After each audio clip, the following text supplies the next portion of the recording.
ਬੱਚਿਓ, ਗੱਲ ਕਰਦੇ ਹਾਂ ਹੁਣ ਅਸੀਂ ਤੀਸਰੇ ਪਾਠ ਦੇ ਤੀਜੇ ਭਾਗ ਬਾਰੇ। ਮਾफ़ी ਚਾਹੁੰਦੇ ਬੱਚਿਓ, ਕਿਉਂਕਿ ਇਹ ਲੈਸਨ ਬਹੁਤ ਵੱਡਾ ਹੈ, ਇਸ ਕਰਕੇ ਸਾਨੂੰ ਇਸ ਦਾ ਤੀਸਰਾ ਪਾਠ ਵੀ ਬਣਾਉਣਾ ਪਿਆ। ਆਪਾਂ ਗੱਲ ਕਰਦੇ ਹਾਂ ਤੀਸਰੇ ਪਾਠ ਦੀ ਸਰੀਰਕ ਢਾਂਚਾ ਅਤੇ ਇਸ ਦੀਆਂ ਕਰੂਪੀਆਂ। ਪਿਛਲੇ ਦੋ ਪਾਠ ਵਿੱਚ ਅਸੀਂ ਜਾਣ ਚੁੱਕੇ ਹਾਂ ਕਿ ਜੇਕਰ ਬੱਚਿਆਂ ਨੂੰ ਠੀਕ ਭੋਜਨ ਨਾ ਮਿਲੇ ਅਤੇ ਉਹਨਾਂ ਨੂੰ ਸਰੀਰਕ ਢਾਂਚੇ ਸੰਬੰਧੀ ਪੂਰਾ ਗਿਆਨ ਨਾ ਕਰਵਾਇਆ ਜਾਵੇ ਤਾਂ ਉਹਨਾਂ ਦੇ ਕੁਝ ਪੱਠੇ ਢਿੱਲੇ ਹੋ ਜਾਂਦੇ ਹਨ ਜਾਂ ਲੰਮੇ ਹੋ ਜਾਂਦੇ ਹਨ ਜਾਂ ਸੁੰਗੜ ਜਾਂਦੇ ਹਨ, ਜਾਂ ਬੱਚਿਆਂ ਦੇ ਬੈਠਣ ਉੱਠਣ ਖੜ੍ਹੇ ਹੋਣ ਪੜ੍ਹਨ ਸੰਬੰਧੀ ਜੇਕਰ ਉਹਨਾਂ ਨੂੰ ਸਹੀ ਪੋਸਚਰ ਬਾਰੇ ਨਾ ਦੱਸਿਆ ਜਾਵੇ ਜਾਂ ਬੱਚੇ ਸਹੀ ਤਰੀਕੇ ਨਾਲ ਐਕਸਰਸਾਈਜ਼ਜ਼ ਨਾ ਕਰਨ ਤਾਂ ਉਹਨਾਂ ਦੇ ਸਰੀਰ ਵਿੱਚ ਕੁਛ ਕੁ ਕਰੂਪੀਆਂ ਪੈਦਾ ਹੋ ਜਾਂਦੀਆਂ ਹਨ। ਆਪਾਂ ਪਿੱਛੇ ਕੁਛ ਕਰੂਪੀਆਂ ਬਾਰੇ ਗੱਲ ਕੀਤੀ ਹੈ। ਕੁੱਬ ਪੈਣਾ, ਲੱਕ ਦਾ ਅੱਗੇ ਨਿਕਲ ਜਾਣਾ, ਰੀੜ੍ਹ ਦੀ ਹੱਡੀ ਦਾ ਵਿੰਗਾ ਹੋ ਜਾਣਾ। ਸੋ ਹੁਣ ਅਸੀਂ ਗੱਲ ਕਰਦੇ ਹਾਂ ਅਗਲੀ ਕਰੂਪੀ ਜੋ ਹੈ ਗੋਡੇ ਭਿੜਨ ਸੰਬੰਧੀ। ਬੱਚਿਓ, ਕੀ ਹੁੰਦਾ ਹੈ ਕਿ ਛੋਟੇ ਬੱਚਿਆਂ ਦੇ ਭੋਜਨ ਵਿੱਚ ਕੈਲਸ਼ੀਅਮ, ਫਾਸਫੋਰਸ ਅਤੇ ਵਿਟਾਮਿਨ ਡੀ ਦੀ ਘਾਟ ਕਾਰਨ ਉਹਨਾਂ ਦੀਆਂ ਹੱਡੀਆਂ ਕਮਜ਼ੋਰ ਹੋ ਕੇ ਵਿੰਗੀਆਂ ਹੋ ਜਾਂਦੀਆਂ ਹਨ। ਸੋ ਉਹਨਾਂ ਦੀਆਂ ਲੱਤਾਂ ਸਰੀਰ ਦਾ ਭਾਰ ਨਾ ਸਹਾਰਦੇ ਹੋਇਆਂ ਗੋਡਿਆਂ ਤੋਂ ਅੰਦਰ ਨੂੰ ਵਿੰਗੀਆਂ ਹੋ ਜਾਂਦੀਆਂ ਹਨ, ਜਿਸ ਕਰਕੇ ਉਹਨਾਂ ਦੇ ਗੋਡੇ ਭਿੜਨ ਲੱਗ ਜਾਂਦੇ ਹਨ। ਜਾਂ ਕੀ ਹੁੰਦਾ, ਕਈ ਵਾਰ ਅਸੀਂ ਛੋਟੇ ਬੱਚਿਆਂ ਨੂੰ ਪੌੜੀਆਂ ਚੜ੍ਹਨਾ ਸ਼ੁਰੂ ਕਰਵਾ ਦਿੰਦੇ ਹਾਂ ਜਾਂ ਫਿਰ ਤੋਰਨਾ ਸ਼ੁਰੂ ਕਰ ਦਿੰਦੇ ਹਾਂ, ਜਿਸ ਨਾਲ ਕਿ ਉਹਨਾਂ ਦੀਆਂ ਕਮਜ਼ੋਰ ਹੱਡੀਆਂ ਜੋ ਹਨ ਉਹ ਸਹੀ ਭਾਰ ਨਹੀਂ ਝੱਲ ਪਾਉਂਦੀਆਂ ਅਤੇ ਉਹਨਾਂ ਵਿੱਚ ਛੋਟੇ ਹੁੰਦੇ ਤੋਂ ਹੀ ਵਲ ਪੈਣਾ ਸ਼ੁਰੂ ਹੋ ਜਾਂਦਾ ਹੈ, ਜਿਸ ਨੂੰ ਕਿ ਅਸੀਂ ਧਿਆਨ ਨਹੀਂ ਦਿੰਦੇ, ਜੋ ਕਿ ਵੱਡੇ ਹੋ ਕੇ ਇੱਕ ਬਹੁਤ ਵੱਡੀ ਕਰੂਪੀ ਬਣ ਜਾਂਦੀ ਹੈ। ਸੋ ਇਸ ਹਾਲਤ ਵਿੱਚ ਬੱਚੇ ਤੋਂ ਸਾਵਧਾਨ ਖੜ੍ਹੇ ਨਹੀਂ ਹੋਇਆ ਜਾਂਦਾ। ਜੋ ਗੋਡੇ ਭਿੜਨ ਦੀ ਸਥਿਤੀ ਹੈ ਉਹਦੇ ਵਿੱਚ ਬੱਚਾ ਸਾਵਧਾਨ ਨਹੀਂ ਖੜ੍ਹਾ ਹੋ ਸਕਦਾ। ਉਸ ਦੇ ਪੈਰ ਜੁੜਨ ਤੋਂ ਪਹਿਲਾਂ ਹੀ ਉਸ ਦੇ ਗੋਡੇ ਜੁੜਨ ਲੱਗਦੇ ਹਨ। ਜਿਵੇਂ ਕਿ ਤੁਸੀਂ ਤਸਵੀਰ ਵਿੱਚ ਦੇਖ ਸਕਦੇ ਹੋ, ਬੱਚੇ ਦੇ ਪੈਰ ਨਹੀਂ ਮਿਲ ਰਹੇ ਪਰ ਗੋਡੇ ਮਿਲ ਰਹੇ ਹਨ, ਭਿੜ ਰਹੇ ਹਨ। ਅਜਿਹੇ ਬੱਚੇ ਤੋਂ ਚੰਗੀ ਤਰ੍ਹਾਂ ਤੁਰਿਆ ਅਤੇ ਦੌੜਿਆ ਵੀ ਨਹੀਂ ਜਾ ਸਕਦਾ। ਇਹ ਕਰੂਪੀ ਦੇ ਵਿੱਚ ਬੱਚਾ ਸਹੀ ਤਰੀਕੇ ਨਾਲ ਆਮ ਇਨਸਾਨਾਂ ਦੀ ਤਰ੍ਹਾਂ ਨਹੀਂ ਤੁਰ ਪਾਉਂਦਾ। ਉਸ ਦੇ ਤੁਰਨ ਦੀ ਜਿਹੜੀ ਚਾਲ ਹੈ ਉਹ ਵੀ ਖਰਾਬ ਹੋ ਜਾਂਦੀ ਹੈ। ਸੋ ਬੱਚਿਓ, ਗੱਲ ਕਰਦੇ ਹਾਂ ਕਿ ਜੇਕਰ ਅਜਿਹੀ ਕਰੂਪੀ ਕਿਸੇ ਕਾਰਨ ਪੈਦਾ ਹੋ ਜਾਂਦੀ ਹੈ, ਅਜਿਹਾ ਨੁਕਸ ਪੈਦਾ ਹੋ ਜਾਂਦਾ ਹੈ, ਤਾਂ ਇਸ ਨੂੰ ਦੂਰ ਕਰਨ ਲਈ ਅਸੀਂ ਕੀ ਕਸਰਤਾਂ, ਐਕਸਰਸਾਈਜ਼ਸ ਕਰ ਸਕਦੇ ਹਾਂ। ਸੋ ਸਭ ਤੋਂ ਪਹਿਲਾਂ ਗੱਲ ਕਰਦੇ ਹਾਂ ਕਿ ਲੱਤਾਂ ਦੀਆਂ ਅਜਿਹੀਆਂ ਕਸਰਤਾਂ ਕਰਵਾਉਣੀਆਂ ਜਾਣ ਜਿਨ੍ਹਾਂ ਵਿੱਚ ਗੋਡੇ ਝੁਕਾ ਕੇ ਬਾਹਰ ਨੂੰ ਕੱਢੇ ਜਾਣ। ਸਾਨੂੰ ਜਿਵੇਂ ਪਿਕਚਰ ਵਿੱਚ ਵੀ ਹੈ ਕਿ ਆਪਣੇ ਗੋਡਿਆਂ ਦੀਆਂ ਐਕਸਰਸਾਈਜ਼ ਸਾਨੂੰ ਕਰਨੀਆਂ ਚਾਹੀਦੀਆਂ ਹਨ, ਤਾਂ ਜੋ ਸਾਡਾ ਜੋ ਗੋਡਿਆਂ ਸੰਬੰਧੀ ਜੋ ਕਰੂਪੀ ਪੈਦਾ ਹੋਈ ਹੈ, ਜੋ ਨੁਕਸ ਹੈ, ਉਸ ਨੂੰ ਅਸੀਂ ਠੀਕ ਕਰ ਸਕੀਏ। ਅੱਗੇ ਅਸੀਂ ਗੱਲ ਕਰਦੇ ਹਾਂ ਕਿ ਬੱਚਿਆਂ ਨੂੰ ਸਾਈਕਲ ਚਲਾਉਣਾ ਚਾਹੀਦਾ ਹੈ।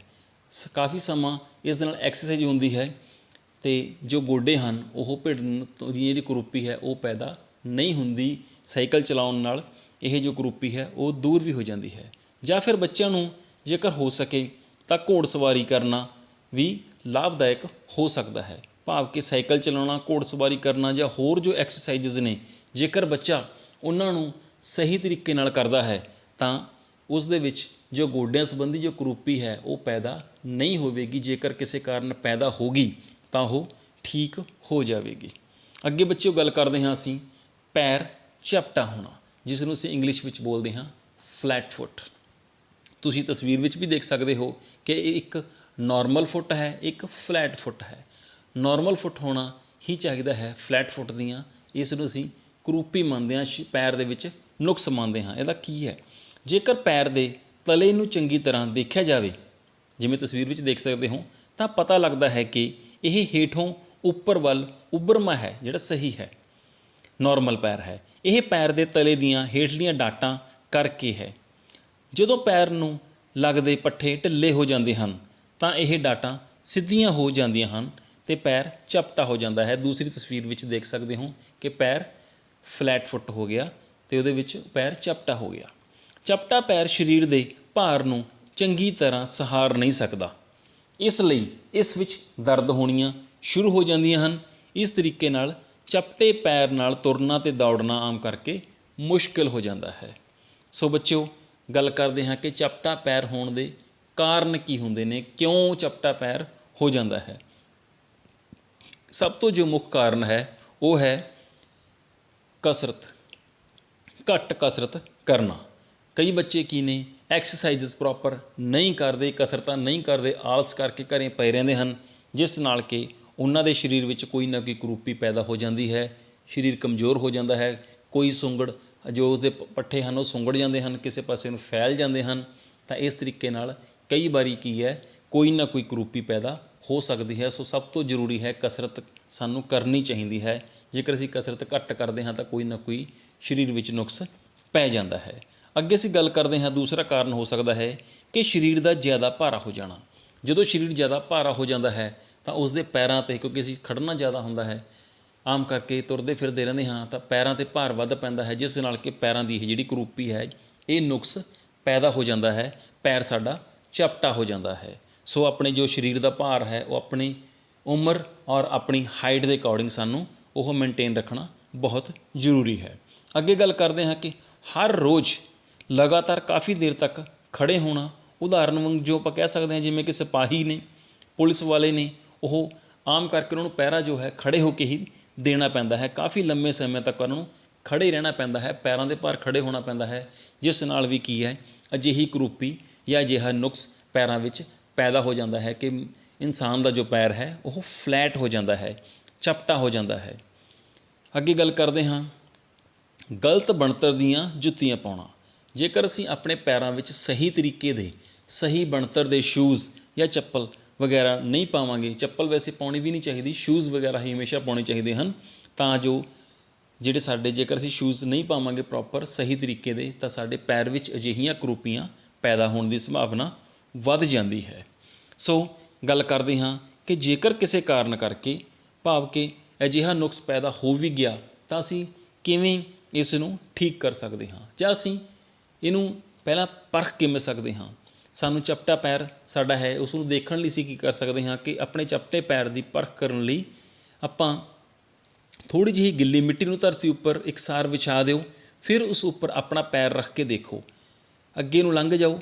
ਜੇਕਰ ਪੈਰ ਦੀ ਤੁਹਾਨੂੰ ਪਿਕਚਰ, ਤੁਹਾਡੀ ਜੋ ਹੈ ਪੈਰ ਦੀ ਜੋ ਸ਼ਕਲ ਹੈ ਬਣ ਜਾਵੇਗੀ। ਜੇਕਰ ਪੈਰ ਦੇ ਵਿੱਚ ਜਿਹੜੀ ਆਪਾਂ ਪਹਿਲਾਂ ਪਿਕਚਰ ਦੇਖੀ ਸੀ ਔਰ ਨੋਰਮਲ ਪੈਰ ਦੀ ਪਿਕਚਰ ਨਹੀਂ ਹੈਗੀ, ਤਾਂ ਭਾਵ ਕਿ ਸਾਡਾ ਜੇਕਰ ਜੋ ਪੈਰ ਹੈ ਚਪਟਾ ਹੈ, ਤਾਂ ਅਸੀਂ ਉਸ ਦੀਆਂ ਜੋ ਐਕਸਰਸਾਈਜ਼ਸ ਨੇ ਠੀਕ ਕਰਨ ਸੰਬੰਧੀ ਉਹਨਾਂ ਵੱਲ ਸਾਨੂੰ ਧਿਆਨ ਦੇਣਾ ਚਾਹੀਦਾ ਹੈ। ਗੱਲ ਕਰਦੇ ਹਾਂ ਕਿ ਉਹ ਕਿਹੜੀਆਂ ਕਸਰਤਾਂ ਨੇ, ਕੀ ਐਕਸਰਸਾਈਜ਼ਸ ਨੇ ਜਿਨ੍ਹਾਂ ਨਾਲ ਕਿ ਅਸੀਂ ਆਪਣਾ ਜਿਹੜਾ ਚਪਟਾ ਪੈਰ ਹੈ ਉਸ ਨੂੰ ਠੀਕ ਕਰ ਸਕਦੇ ਹਾਂ।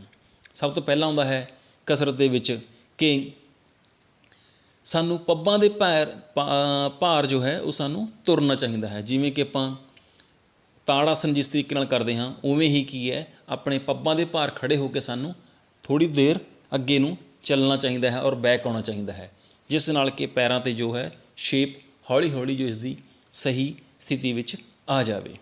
ਅੱਗੇ ਅਸੀਂ ਗੱਲ ਕਰਦੇ ਹਾਂ, ਜਿਵੇਂ ਕਿ ਪੱਬਾਂ ਦੇ ਭਾਰ ਅਸੀਂ ਚੱਲ ਰਹੇ ਸੀ, ਉਸੇ ਤਰੀਕੇ ਨਾਲ ਹੀ ਸਾਨੂੰ ਅੱਡੀਆਂ ਦੇ ਭਾਰ ਵੀ ਹੌਲੀ ਹੌਲੀ ਅੱਗੇ ਨੂੰ ਤੁਰਨਾ ਚਾਹੀਦਾ ਹੈ। ਪੱਬਾਂ ਦੇ ਭਾਰ ਤੋਂ ਬਾਅਦ ਅੱਡੀਆਂ 'ਤੇ ਪੂਰਾ ਭਾਰ ਦੇ ਕੇ ਆਪਣੇ ਸਰੀਰ ਦਾ ਸਾਨੂੰ ਅੱਗੇ ਨੂੰ ਤੁਰਨਾ ਚਾਹੀਦਾ ਹੈ ਔਰ ਪਿੱਛੇ ਨੂੰ ਆਉਣਾ ਚਾਹੀਦਾ ਹੈ। ਅਜਿਹੀਆਂ ਐਕਸਰਸਾਈਜ਼ਾਂ ਕਰਨ ਨਾਲ ਵੀ ਸਾਡੇ ਜੋ ਪੈਰ ਸੰਬੰਧੀ ਕੁਰੂਪੀ ਹੈ ਜਾਂ ਨੁਕਸ ਹੈ ਉਹ ਕੀ ਹੈ, ਠੀਕ ਹੋ ਸਕਦਾ ਹੈ।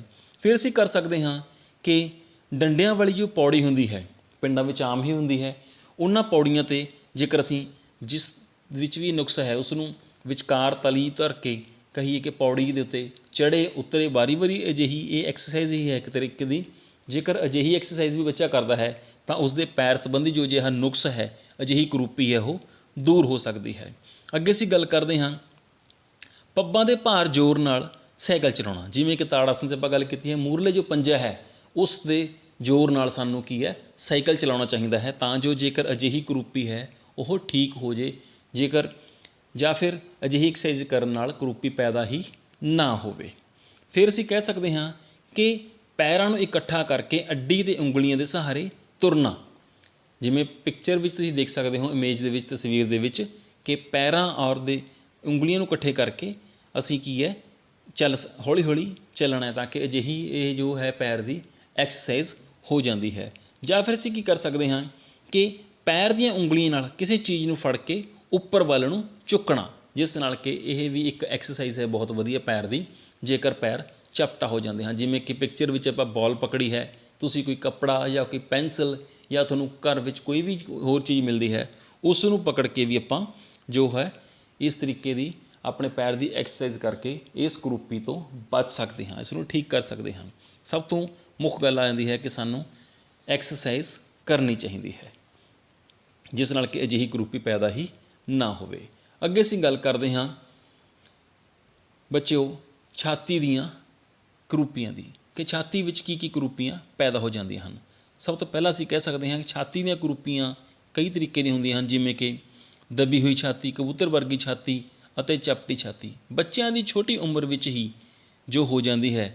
ਦਬੀ ਹੋਈ ਛਾਤੀ ਵਿੱਚ ਛਾਤੀ ਦੀ ਜੋ ਹੱਡੀ ਹੈ ਉਹ ਕੁਝ ਅੰਦਰ ਨੂੰ ਧੱਸ ਜਾਂਦੀ ਹੈ, ਜਿਵੇਂ ਕਿ ਇਸ ਤਸਵੀਰ ਵਿੱਚ ਤੁਸੀਂ ਦੇਖ ਸਕਦੇ ਹੋ ਦਬੀ ਹੋਈ ਛਾਤੀ ਦੀ ਤਸਵੀਰ।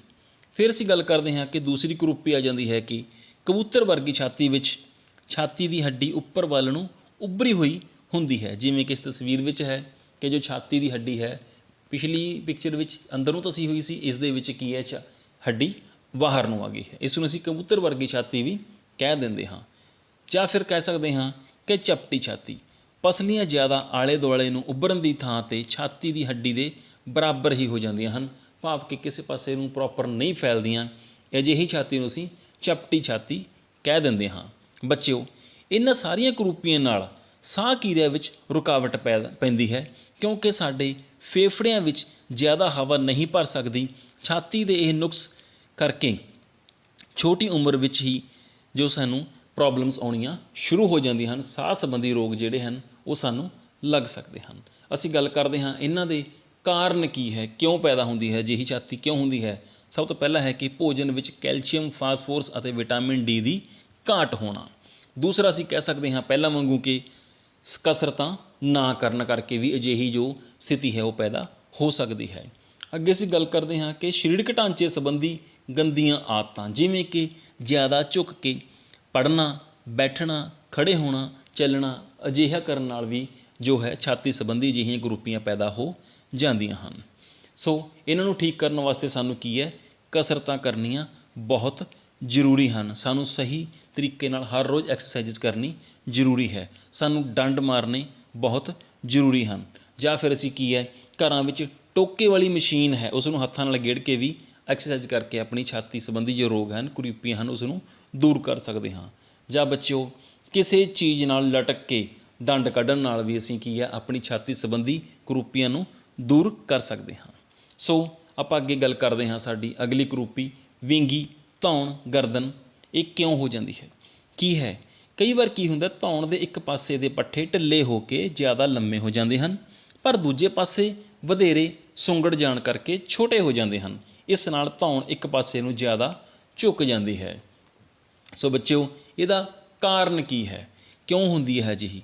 ਬੱਚਿਆਂ ਨੂੰ ਛੋਟੀ ਉਮਰ ਵਿੱਚ ਇੱਕ ਪਾਸੇ ਹੀ ਲਿਟਾ ਕੇ ਰੱਖਣਾ। ਕਈ ਵਾਰੀ ਬੱਚੇ ਕੀ ਨੇ ਇੱਕ ਸਾਈਡ 'ਤੇ ਸੁੱਤੇ ਰਹਿੰਦੇ ਹਨ ਤਾਂ ਉਹਨਾਂ ਦੀ ਗਰਦਨ ਵਿੱਚ ਇਸ ਤਰੀਕੇ ਦੀ ਕੁਰੂਪੀ ਪੈਦਾ ਹੋ ਜਾਂਦੀ ਹੈ। ਜਾਂ ਅਸੀਂ ਕਹਿ ਸਕਦੇ ਹਾਂ ਬੱਚੇ ਨੂੰ ਹਰ ਰੋਜ਼ ਇੱਕੋ ਸਾਈਡ 'ਤੇ ਝੁਕਣ ਨਾਲ ਵੀ, ਜੇਕਰ ਬੱਚੇ ਨੂੰ ਇੱਕੋ ਸਾਈਡ ਚੁੱਕਦੇ ਹਾਂ, ਇੱਕ ਸਾਈਡ 'ਤੇ ਬੱਚਾ ਝੁਕਿਆ ਰਹਿੰਦਾ ਹੈ ਤਾਂ ਅਜਿਹੀ ਕੁਰੂਪੀ ਪੈਦਾ ਹੋਣ ਦੇ ਚਾਂਸਸ ਵੱਧ ਜਾਂਦੇ ਹਨ। ਜਾਂ ਫਿਰ ਬੱਚਿਓ ਕਹਿ ਸਕਦੇ ਹਾਂ ਕਿ ਇੱਕ ਅੱਖ ਦੀ ਨਿਗਾਹ ਘੱਟ ਜਾਣ ਨਾਲ, ਜਾਂ ਪੜ੍ਹਨ ਦਾ ਭੈੜਾ ਢੰਗ ਤਰੀਕਾ, ਜਾਂ ਇੱਕ ਪਾਸੇ ਨੂੰ ਧੌਣ ਝੁਕਾ ਕੇ ਦੇਖਣ ਦੀ ਆਦਤ, ਜਾਂ ਸਹੀ ਤਰੀਕੇ ਨਾਲ ਨਾ ਪੜ੍ਹਨ ਕਰਕੇ ਵੀ ਅਜਿਹੀਆਂ ਜੋ ਕੁਰੂਪੀਆਂ ਨੇ ਉਹ ਸਰੀਰ ਵਿੱਚ ਪੈਦਾ ਹੋ ਜਾਂਦੀਆਂ ਹਨ। ਸੋ ਅਸੀਂ ਜੇਕਰ ਅਜਿਹੀ ਕੁਰੂਪੀ ਪੈਦਾ ਹੋ ਗਈ ਤਾਂ ਉਸ ਨੂੰ ਠੀਕ ਕਰਨ ਦਾ ਤਰੀਕਾ ਕੀ ਹੈ। ਬੱਚਿਓ ਇਸ ਤਰ੍ਹਾਂ ਦੀ ਕੁਰੂਪੀ ਨੂੰ ਠੀਕ ਕਰਨ ਲਈ ਸਾਨੂੰ ਸਿੱਧੀ ਧੌਣ ਰੱਖ ਕੇ ਤੁਰਨ ਅਤੇ ਪੜ੍ਹਨ ਦੀ ਆਦਤ ਪਾਉਣੀ ਚਾਹੀਦੀ ਹੈ, ਜਿਵੇਂ ਕਿ ਤੁਸੀਂ ਤਸਵੀਰ ਵਿੱਚ ਵੀ ਦੇਖ ਸਕਦੇ ਹੋ। ਹਰ ਰੋਜ਼ ਧੌਣ ਦੀਆਂ ਜੋ ਸਾਨੂੰ ਐਕਸਰਸਾਈਜ਼ਸ ਜੋ ਕਰਨੀ ਚਾਹੀਦੀਆਂ ਹਨ। ਸਾਨੂੰ ਆਪਣੀ ਗਰਦਨ ਨੂੰ ਸਾਰੇ ਪਾਸੇ ਨੂੰ ਚੰਗੇ ਤਰੀਕੇ ਨਾਲ ਘੁਮਾਉਣਾ ਚਾਹੀਦਾ ਹੈ ਤਾਂ ਕਿ ਅਜਿਹੀ ਜੋ ਕੁਰੂਪੀ ਹੈ ਉਹ ਪੈਦਾ ਨਾ ਹੋਵੇ। ਸੋ ਬੱਚਿਓ ਗੱਲ ਅਸੀਂ ਪਹਿਲਾਂ ਵੀ ਕੀਤੀ ਹੈ ਕਿ ਜੇਕਰ ਅਜਿਹੀਆਂ ਕੁਰੂਪੀਆਂ ਪੈਦਾ ਹੁੰਦੀਆਂ ਹਨ, ਉਹਨਾਂ ਸਾਰੀਆਂ ਕੁਰੂਪੀਆਂ ਨੂੰ ਬਚਣ ਦਾ ਇੱਕੋ ਇੱਕ ਤਰੀਕਾ ਮੁੱਖ ਤੌਰ 'ਤੇ ਅਸੀਂ ਗੱਲਾਂ ਕਰਦੇ ਹਾਂ ਕਿ ਬੱਚਿਆਂ ਨੂੰ ਸਰੀਰਕ ਢਾਂਚੇ ਨੂੰ ਠੀਕ ਰੱਖਣ ਲਈ ਕੁਝ ਸਾਂਝੀਆਂ ਗੱਲਾਂ ਨੇ। ਸਾਰੀਆਂ ਕੁਰੂਪੀਆਂ ਤੋਂ ਬਚਣ ਲਈ ਅਸੀਂ ਉਹਨਾਂ ਵੱਲ ਖਾਸ ਧਿਆਨ ਦਈਏ, ਜਿਵੇਂ ਕਿ ਕੀ ਹੈ ਬੱਚਿਆਂ ਦੇ ਭੋਜਨ ਵਿੱਚ ਲੋੜ ਅਨੁਸਾਰ ਕੈਲਸ਼ੀਅਮ, ਫਾਸਫੋਰਸ, ਵਿਟਾਮਿਨਸ ਡੀ ਦੀ ਸਹੀ ਮਾਤਰਾ ਹੋਣੀ ਚਾਹੀਦੀ ਹੈ। ਹਫ਼ਤੇ ਵਿੱਚ 2 ਵਾਰ ਬੱਚਿਆਂ ਨੂੰ ਧੁੱਪ ਵਿੱਚ ਬਿਠਾ ਕੇ ਮਾਲਿਸ਼ ਕਰਨੀ ਚਾਹੀਦੀ ਹੈ। ਪੜ੍ਹਨ ਸਮੇਂ ਰੌਸ਼ਨੀ ਸਹੀ ਹੋਵੇ, ਚੰਗਾ ਫਰਨੀਚਰ ਹੋਣਾ ਚਾਹੀਦਾ ਹੈ। ਬੱਚਿਆਂ ਦੇ ਸਮੇਂ-ਸਮੇਂ ਸਿਰ ਨਿਗਾ ਟੈਸਟ ਕਰਵਾਉਣੀ ਚਾਹੀਦੀ ਹੈ। ਬੱਚਿਆਂ ਨੂੰ ਬੈਠਣ, ਉੱਠਣ, ਖੜ੍ਹੇ ਹੋਣ, ਤੁਰਨ, ਪੜ੍ਹਨ ਲਈ ਸਭ ਤੋਂ ਵਧੀਆ ਢੰਗ ਤਰੀਕੇ ਦੱਸਣੇ ਸਾਡਾ ਫਰਜ਼ ਬਣਦਾ ਹੈ। ਜ਼ਿਆਦਾ ਦੇਰ ਤੱਕ ਵੀ ਕੀ ਹੈ, ਪੈਰਾਂ ਭਾਰ ਸਾਨੂੰ ਖੜ੍ਹੇ ਹੋਣਾ ਨਹੀਂ ਚਾਹੀਦਾ ਹੈ। ਸਾਨੂੰ ਹਰ ਰੋਜ਼ ਸਾਹ ਦੀਆਂ ਜਾਂ ਹੋਰ ਕਸਰਤਾਂ ਜੋ ਨੇ ਉਹ ਚੰਗੇ ਤਰੀਕੇ ਨਾਲ ਕਰਨੀਆਂ ਚਾਹੀਦੀਆਂ ਹਨ, ਤਾਂ ਜੋ ਅਜਿਹੀਆਂ ਕੁਰੂਪੀਆਂ ਸਾਡੇ ਸਰੀਰ ਵਿੱਚ ਪੈਦਾ ਨਾ ਹੋਣ। ਤੁਹਾਡਾ ਬਹੁਤ ਬਹੁਤ ਧੰਨਵਾਦ। ਥੈਂਕਸ ਬੱਚਿਓ।